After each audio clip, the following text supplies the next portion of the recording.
If a regular job interview is a tough level in a video game, then the consulting case interview, well, that's the final boss.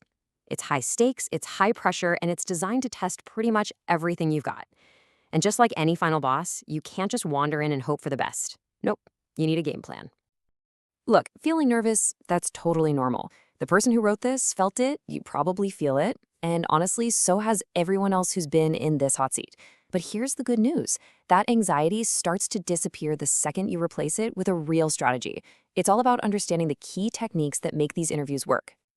So, that's what we're going to do right now. We are going to crack the code on this final boss. We're going to break down the core plays and give you the playbook you need to win. This isn't about finding some single magic answer. It's about building a system, a way of thinking that lets you tackle any problem they can possibly throw at you.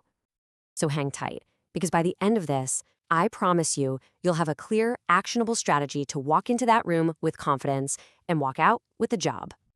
Okay, first things first, we have to understand the arena we're playing in. A case interview isn't just some academic test of what you know. It's a performance. It's really a simulation of what it would actually be like to have you on their team, working with them. And that simulation really boils down to something consultants call the airport test. I'm serious.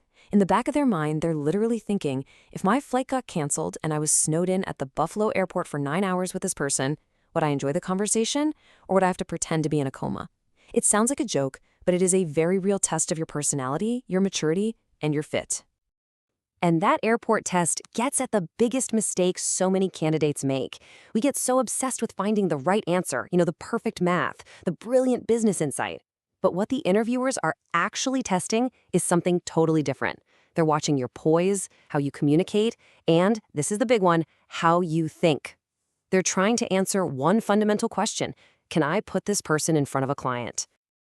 Okay, so now that we get the arena, let's head to training camp. Because success on game day is decided long before you ever step into that room. It is all about the prep work. All right, here's your pregame gear check. First, professional attire, top and bottom. I've heard absolute horror stories of candidates in pajama pants on a video call who suddenly have to stand up. You do not want to be that person. And notice what's crossed out here, the calculator.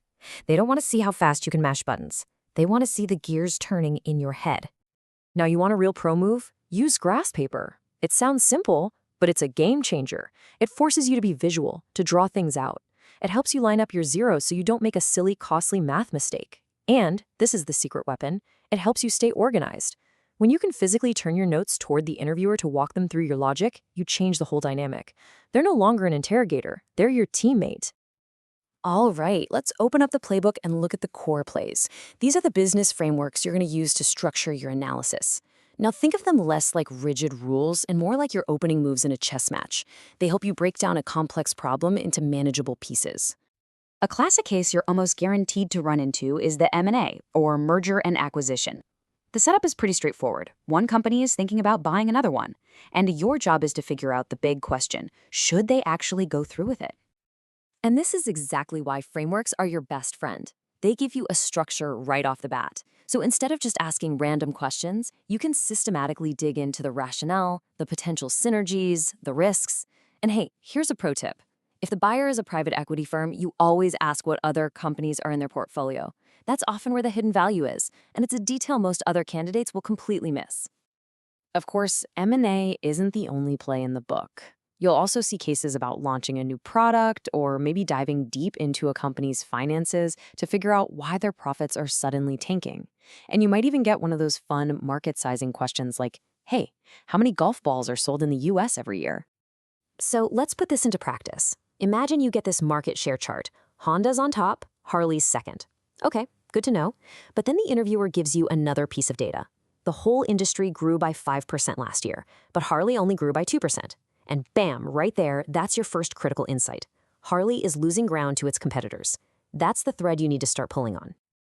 Okay, now we're at the main event, game day. You've done the prep, you know the plays, now it is all about executing when the pressure is on. Let me tell you a quick story. An interviewer asks a candidate a simple math question, really just to see how they handle pressure. He asks, quickly, what's 3 as a percentage of 17? The candidate, a student from Harvard, completely panics, and without taking a single breath to think, He just blurts out 80%.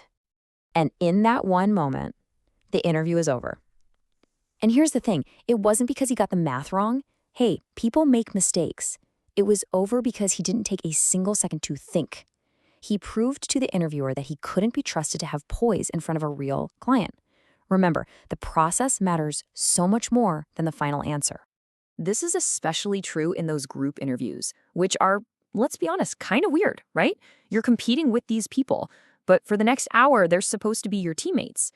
The candidates who get the job offers aren't the ones who talk the loudest or dominate the conversation.